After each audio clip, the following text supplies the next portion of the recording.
Muy bien, queridos hermanos, vamos a entrar ya directamente en nuestro tema. Como acabo de decir, es el tema de la providencia de Dios.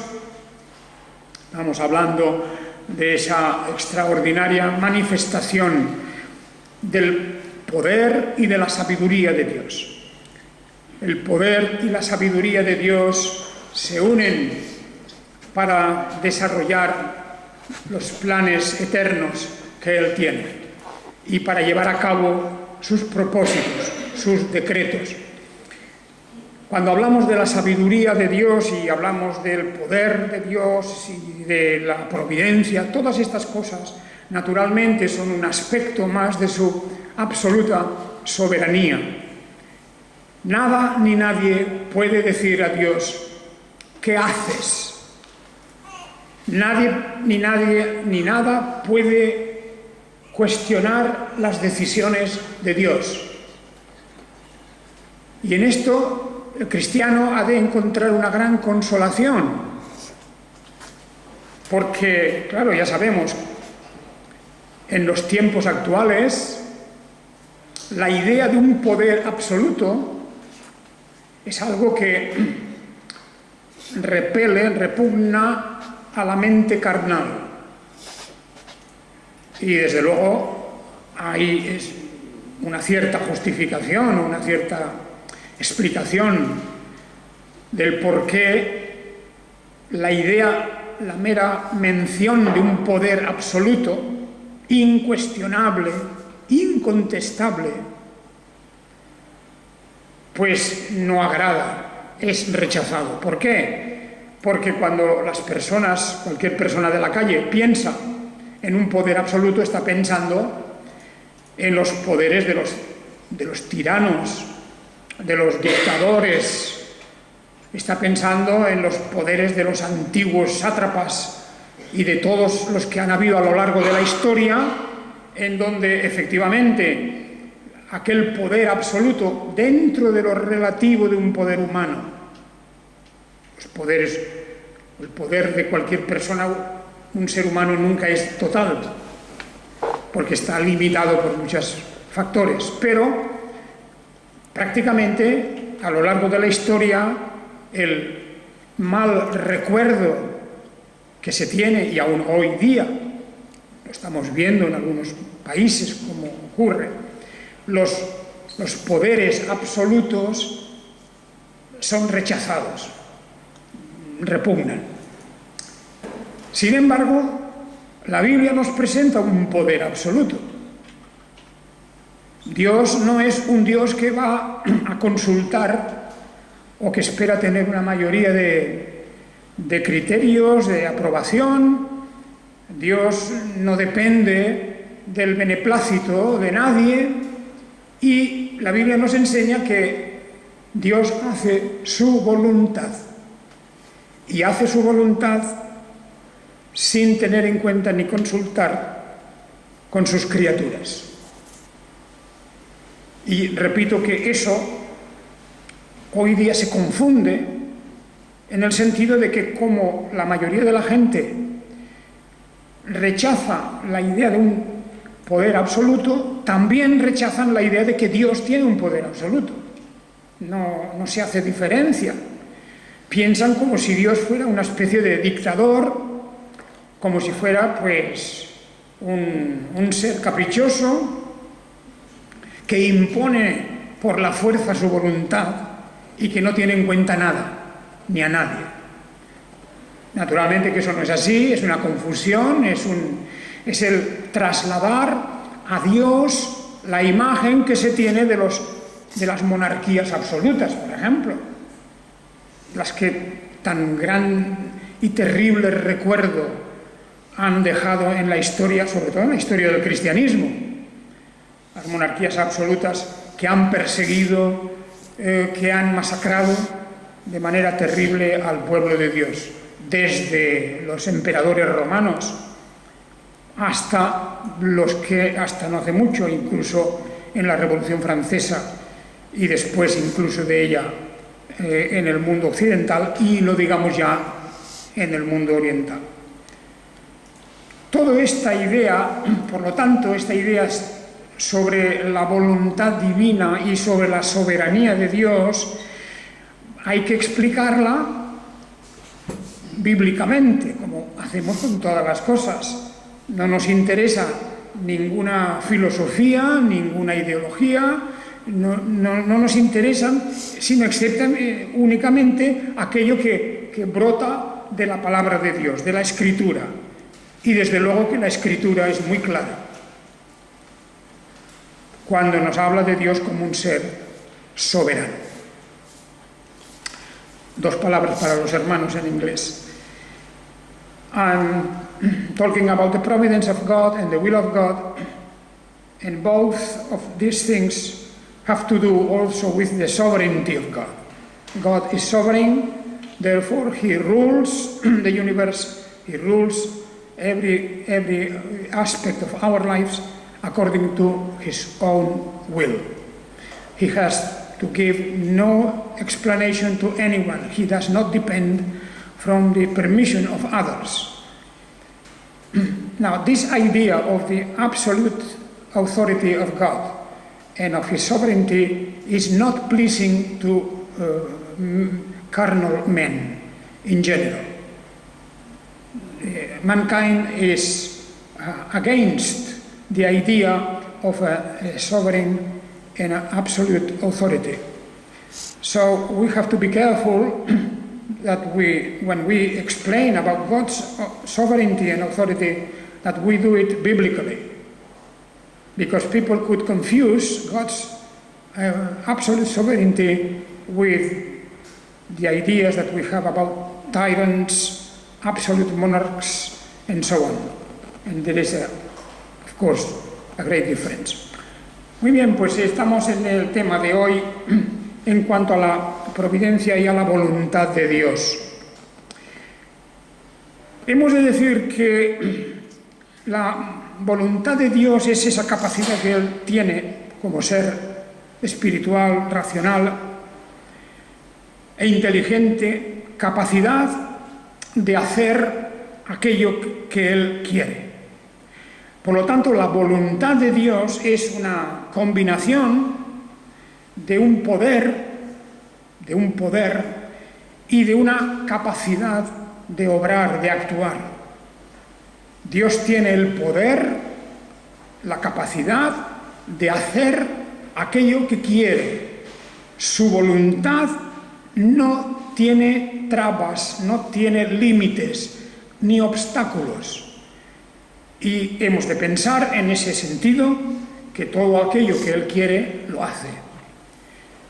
Y como acabo de decir hace un momento, no tiene que responder ante nadie, etc. Es decir, precisamente aquí tenemos una parte de la doctrina que en los siglos XVI y XVII los monarcas de la cristiandad de aquella época, los monarcas en Francia, en España, en Gran Bretaña, en Suecia, en todos los países, en Rusia también, los grandes monarcas, tomaron ellos la doctrina bíblica de la soberanía de Dios para decir que ellos eran los delegados de Dios, ellos estaban puestos por Dios y por lo tanto su soberanía, su autoridad era también indiscutible.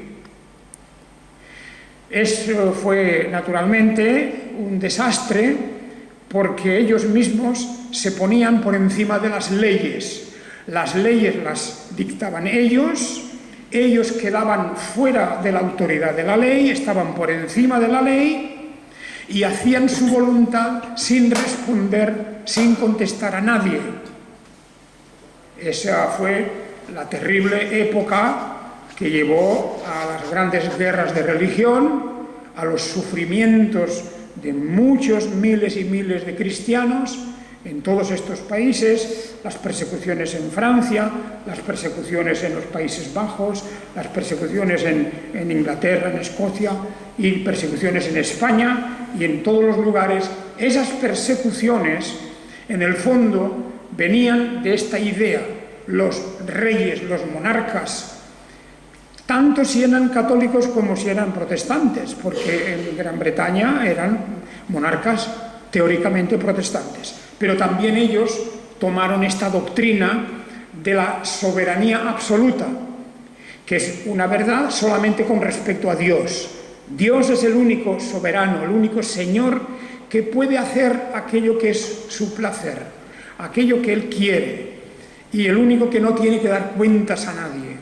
Pero estos monarcas pensaron, por la doctrina precisamente de un teórico político de la época, que escribió una obra muy importante de tipo político, dándoles la razón a los reyes, diciendo: los reyes habéis sido puestos por Dios, y si alguien se opone a vosotros es como si se opusiera a Dios. Y para eso incluso daban un texto bíblico, que es la carta a los Romanos en el capítulo 13. Bien, pero cuando analizamos esto nos damos cuenta de que eso es un gran error. Han trasladado esas personas, esos teóricos y esos monarcas, han trasladado la doctrina de la soberanía de Dios para ellos mismos. Y esto es contrario a la Escritura. Dios no comparte con nadie esa soberanía absoluta. Es imposible. Es Dios quien quita reyes y gobernantes, o quien los pone según su voluntad y según su placer. Esa es la doctrina bíblica. Y por lo tanto es Dios quien pedirá cuentas a unos y a otros. Por lo tanto, hemos de estar siempre dispuestos a no confundir estas cosas con lo que podemos ver en el mundo en general. Y digo que aunque a muchas personas les molesta, les repugna la idea de una voluntad suprema incontestable, la Biblia nos dice que hay alguien que tiene esa autoridad. Hay alguien cuya voluntad no se puede en modo alguno torcer, que nadie puede contrariar la voluntad de Dios cuando se refiere a la voluntad de sus decretos, de sus decisiones y de sus leyes. Pero hemos de ir paso a paso, porque al hablar de la palabra voluntad divina, la Biblia la utiliza en varias maneras. De hecho, es muy curioso, porque aquí pasa como, ya os he dicho 1000 veces, esta es una de las dificultades que tenemos al tratar estas cuestiones. Aquí ocurre una cosa: nosotros hablamos de voluntad de Dios. Por ejemplo, en el Padre Nuestro tenemos: hágase tu voluntad. Hágase tu voluntad, como en el cielo, así también en la tierra. Indudablemente, ahí tenemos un texto muy importante, pero también en los originales, en bíblicos, en la lengua hebrea, en la lengua griega, no hay una sola palabra para hablar de voluntad. No hay una sola palabra. Hay varias palabras y cada una tiene un matiz. Se refiere a algo especial. Por ejemplo, vosotros recordáis muy bien, porque aquí teníamos una revista hace años que se llamaba Eudoquía. Eudoquía es voluntad, se refiere a voluntad, pero en un sentido especialmente amable. Es la buena voluntad de Dios, la Eudoquía. Pero luego en la lengua griega hay otras palabras también para referirse a la voluntad divina, sin decir exactamente lo mismo que dice Eudoquía. Se refiere a los propósitos de Dios, sean de cualquier naturaleza que sean, que pueden ser para bien o pueden ser negativos para algunas personas. Es el hecho de que Dios es capaz de decidir y que nadie puede frenar sus decretos y sus decisiones. Bien, de manera que ahí tenemos una manera de empezar a hablar del tema de la voluntad divina. Yo creo que a todos nos interesa mucho, porque lo usamos muchas veces. El salmista y todos, el mismo Señor Jesucristo en en su propia humanidad como ser humano, habló de que no se haga mi voluntad, sino la tuya, dirigiéndose al Padre. Jesús, el hombre, el Hijo del Hombre, estaba hablando no de su voluntad, porque como hombre, en el momento del sufrimiento, en el momento del dolor, en el momento de la ignominia y la vergüenza de verse cargado con el pecado de todos, de su pueblo, en ese momento él clama y pide al Padre que quite, que retire esa prueba, esa copa amarga, ese vaso amargo, que lo retire de él. Pero dice, pero no sea mi voluntad, sino la tuya. Es una manera de decir, hemos de tratar esta cuestión también, el conflicto entre la voluntad divina, perfecta, eterna, inamovible, y la voluntad humana. Hay un conflicto. Por lo menos podemos decir, puede haber un conflicto. Y toda la enseñanza de la Biblia es de que nuestra felicidad como cristianos, nuestra paz interna, es que nos pongamos en la misma dirección que la voluntad de Dios. La verdadera paz y la dicha de una persona consiste en seguir el rastro de la voluntad de Dios, continuar nuestra vida siguiendo los pasos de la voluntad divina, lo cual es una manera de decir que se trata de la obediencia.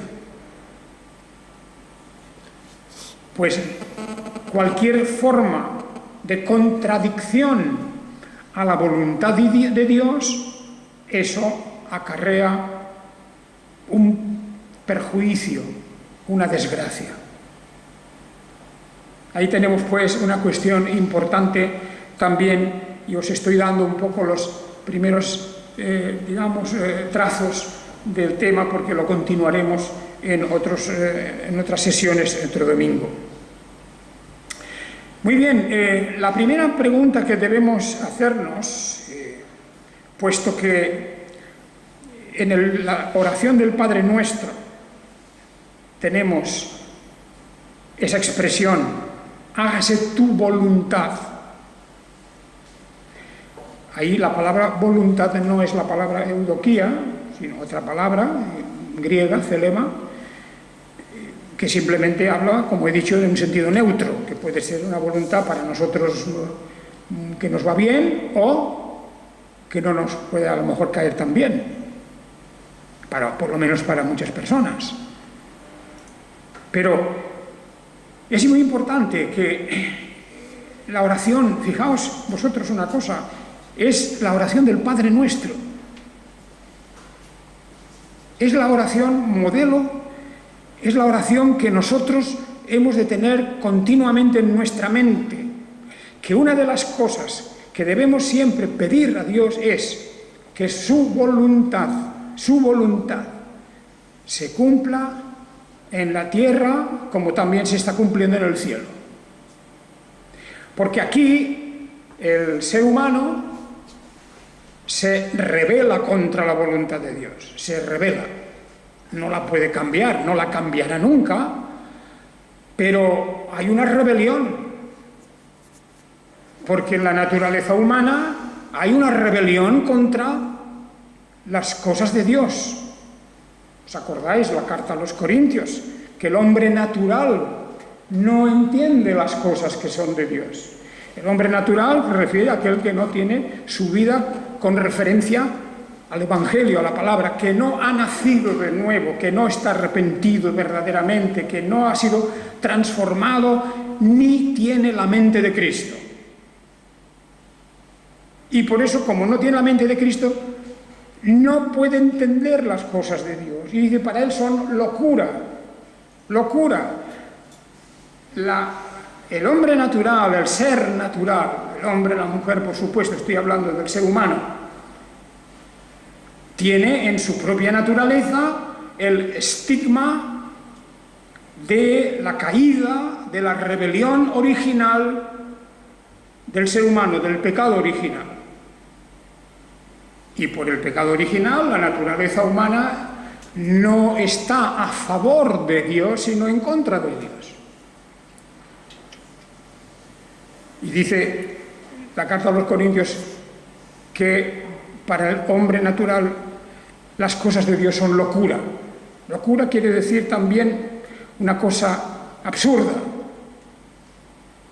Imaginaos que vamos ahora con la Biblia a hablar a los hombres de ciencia, a hablar a los hombres que están en el poder, etcétera. Vamos a hablarles con la Biblia y decirles, miren ustedes lo que dice la Biblia sobre esto y y lo otro.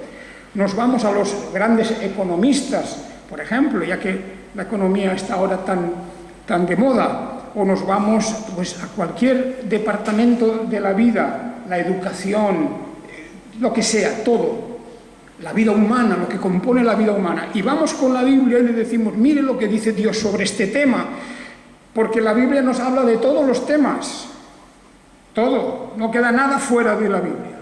La Biblia es el libro de la vida.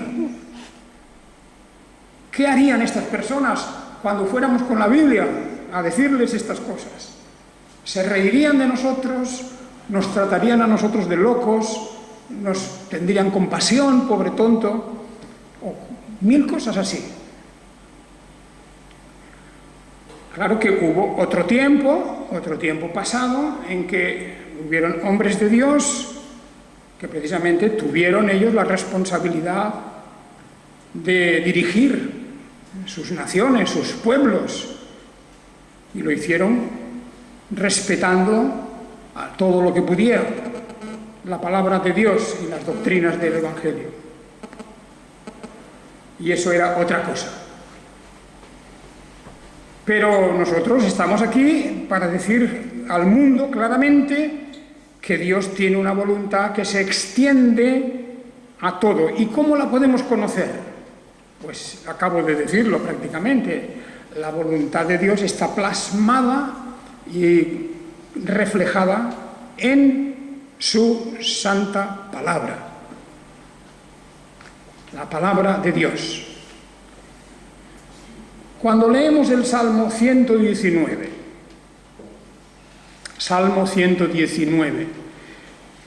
ahí tenemos una declaración de qué es realmente la palabra de Dios, de la riqueza que tenemos ahí. Yo puedo decir claramente, porque eso es obvio, es que nuestras desgracias como personas, como familias, como iglesias, como miembros de la sociedad, todas las desgracias que puedan venir en el mundo, tienen que ver con ignorar la palabra de Dios. Ignorar de dos maneras. Ignorar porque no se lee suficiente, e ignorar porque, aunque se lee, a veces se pasa por alto. Las dos formas de ignorarlo.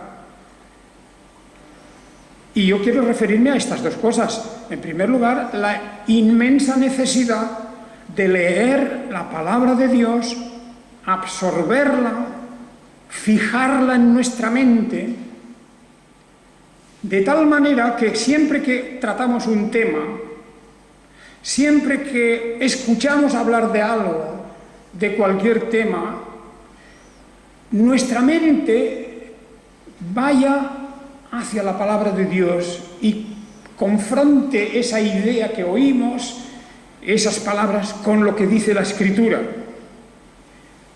Pero claro, para eso hemos de tener la palabra de Dios muy arraigada en el corazón.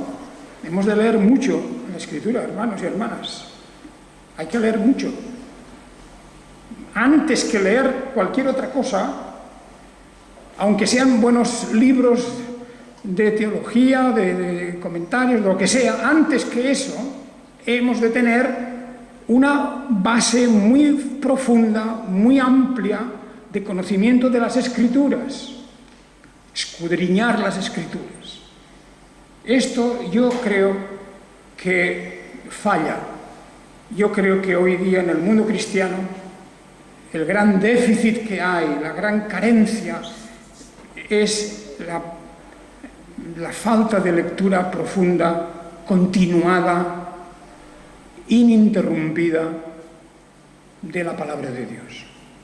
Eso es así. Yo diría que es mi sentimiento porque lo veo y lo oigo y lo percibo en tantas cosas en que no veo esa adecuación del pensamiento, incluso dentro de la Iglesia cristiana en general, la Iglesia cristiana también, porque evidentemente la sociedad en general no tiene ni idea. Es una vergüenza, por cierto, en países, en Europa, en toda Europa, en países donde la Biblia no hace muchos años tenía un lugar central. Hoy la ignorancia sobre la Biblia es escandalosa, es vergonzosa incluso. Y lo digo no solamente desde un punto de vista religioso, incluso desde un punto de vista cultural.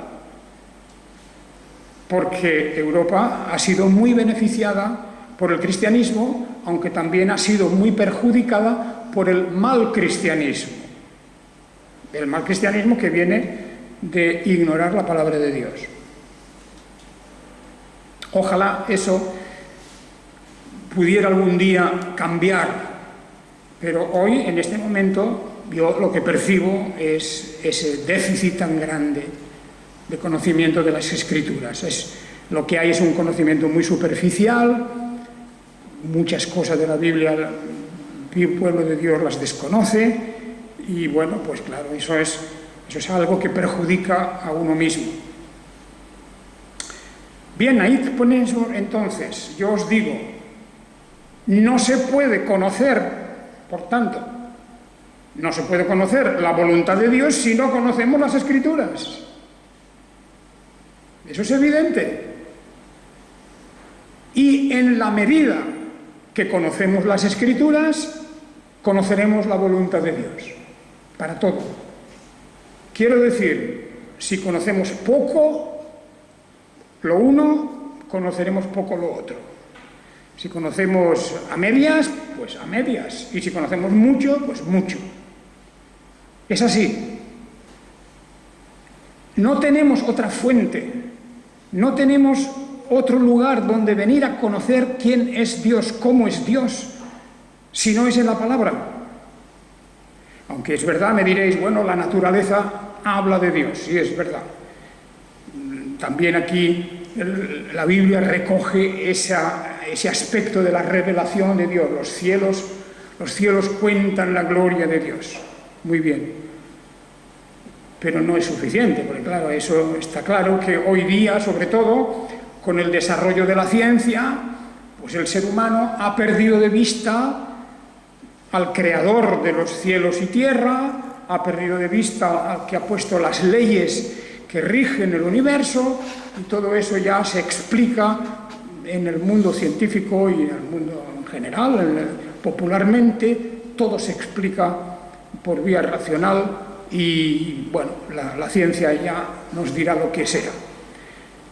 Por lo tanto, sin olvidar los cielos y la tierra, el universo que habla de la gloria de Dios, nosotros debemos decir, sí, pero para conocer la voluntad de Dios, qué es lo que Dios quiere, lo que a Dios agrada, lo que no agrada, qué es lo que Dios ha decretado, lo que Dios ha establecido y no cambiará de ninguna manera, pues para esas cosas hemos de conocer la Biblia.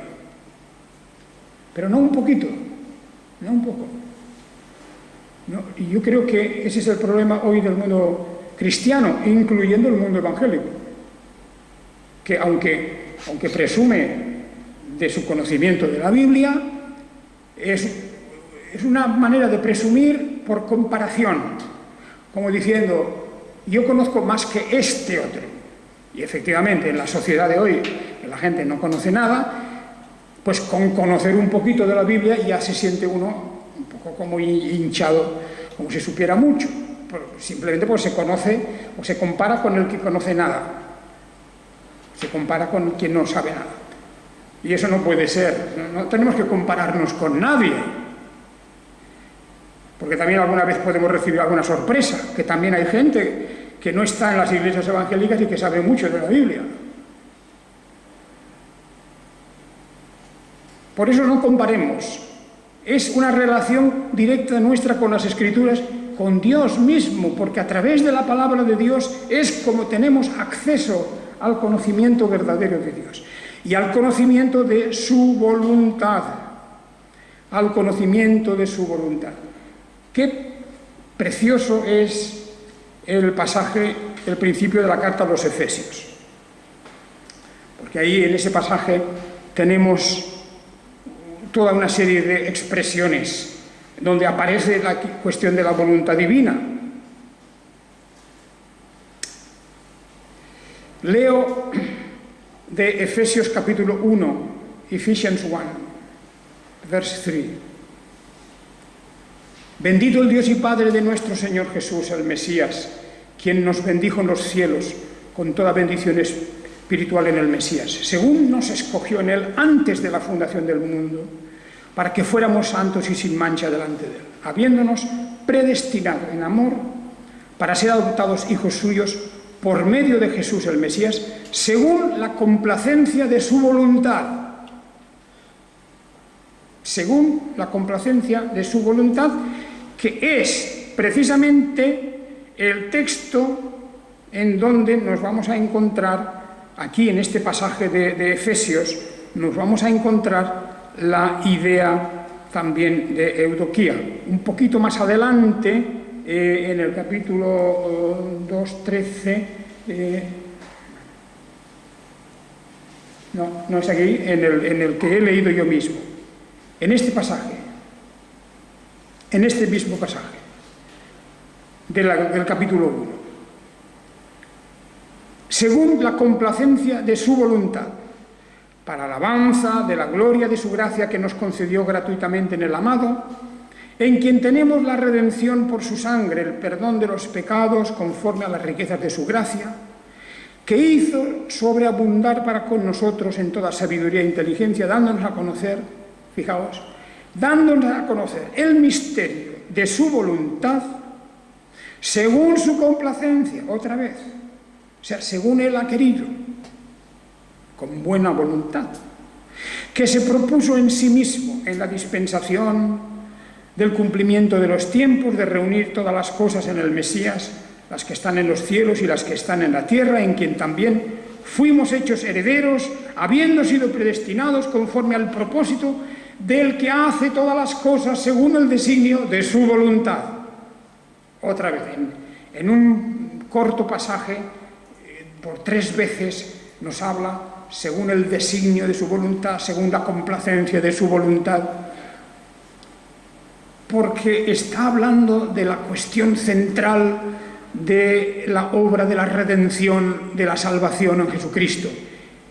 Esa es la voluntad de Dios, inquebrantable, inamovible, imposible de cambiar.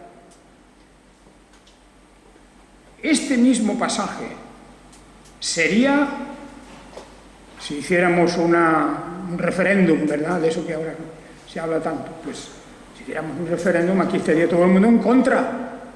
¿Cómo es eso? Que Dios hace todas las cosas conforme a su voluntad. ¿Cómo es eso? Sería la contestación masiva de la gente, que nadie aceptaría la idea de que es Dios quien ordena estas cosas, quien decide estas cosas, quien no hace referéndums, no consulta, no pide votaciones, no hace nada de todo eso. Dios lo ha establecido así, de reunir todas las cosas en el Cristo, todo lo que está en cielos y lo que está en la tierra, todas las cosas en Él, centrando en Él todo el destino del universo, porque Él ha de estar sentado a la diestra del Padre y ha de juzgar. Fijaos lo que eso significa, pues, en relación a la voluntad divina. Qué tremenda es la obra de Dios en Cristo Jesús. Antes me he referido a Filipenses 2:13. Os he dicho que no, pero es porque estaba mirando la carta a los Efesios 2:13. No es Efesios, es Filipenses. La cita estaba bien, pero la página estaba mal abierta. Efesios 2:13. Qué importante es, y aquí terminaremos hoy, porque para nosotros no nos cabe ninguna opción más que estar al mismo paso, en la misma frecuencia de onda, en la misma dirección que la voluntad divina. Andar en la misma dirección que la voluntad divina, esa es la verdadera fuente de la felicidad. Y en la carta a los Filipenses, que también la hemos de citar en otros momentos, aquí en el capítulo 2, versículo 13, 2, 12 y 13, dice: por tanto, amados míos, como siempre obedecisteis, no solo en mi presencia, sino mucho más ahora en mi ausencia, alistad, o sea, ocupaos de estad listos para vuestra propia salvación con temor y temblor, porque Dios, dice esta traducción interesante, dice, porque Dios es el que activa en vosotros tanto el querer como el hacer por su buena voluntad, eudoquía, su buena voluntad. Dios pone en marcha, activa algo que si no estaría muerto. El que nos adaptemos a su voluntad, siempre y cuando, ojo, eso no es un mecanismo automático, eso no es tocar un botón y se pone en marcha, no. Se activa el estar de acuerdo con la voluntad de Dios, como he dicho, a través del conocimiento de las Escrituras, de la palabra de Dios. Es que claro, son condiciones sine qua non, y van todas engarzadas, unidas unas con otras, no se puede romper la cadena. Pero es Dios quien activa en vosotros el querer y el hacer por su buena voluntad. Y en eso ya veremos en qué manera es verdad que la voluntad humana es una voluntad que se resiste desde origen, se resiste a la voluntad de Dios, pero que una vez que está sometida a la voluntad de Dios, produce en el interior de la persona la verdadera felicidad. No hay dicha más grande para una persona que el estar en concordancia y de acuerdo con la voluntad divina. Hágase en mí, oh Dios, tu voluntad. Esa es la petición. Cúmplase tu voluntad en nosotros, para todos los aspectos de la vida, en cuanto a nuestro carácter, en cuanto a nuestras acciones, en nuestros pensamientos, en cuanto a nuestras actividades, en cuanto a todo, busquemos esa voluntad divina y ciertamente la tendremos en la palabra de Dios, en las Escrituras. Domingo que viene, si Dios quiere, hablaremos de ese otro conflicto que es la voluntad del ser humano y de la voluntad de Dios. Pero siempre hay buenas noticias y siempre también hay avisos, advertencias que debemos de tener en cuenta. Que el Señor os bendiga a todos. Amén. Muy bien, queridos hermanos,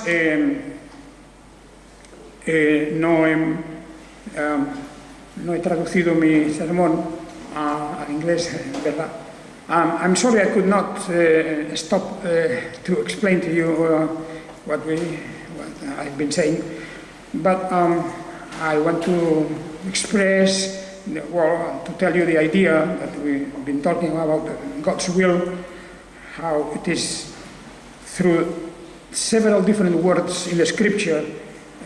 We have the description of God's will as the decrees of God, and the will which cannot be changed by anyone on the one hand, all the decisions in His providence, but then also the good will of God, His love to us. And how can we know the will of God? Well, it is the only place where we can come to know the will of God. Those things that please the Lord, those things that do not please the Lord, is in His written word. There is no other source of revelation for this question, for this matter, than it is the word of God. And I call everyone, my people here and people everywhere, to think that it is absolutely important that we concentrate in the study of Scripture. Sometimes we think that we know everything about the Scripture, about the Bible, but we still have a long, long way to go in order to learn all the aspects of God's divine providence. So this is the subject. Muy bien, pues tenemos aquí esta cuestión y, queridos hermanos y hermanas, próximo día seguimos hablando de esto y lo podemos ver en diversos ejemplos prácticos, ejemplos de personas, unas las que se rebelan contra la voluntad de Dios y otras las que se someten a la voluntad de Dios. La diferencia que hay entre una cosa y otra. Y creo que eso es una lección que interesa siempre, en todo momento, porque los resultados son muy diferentes. Muy bien, pues...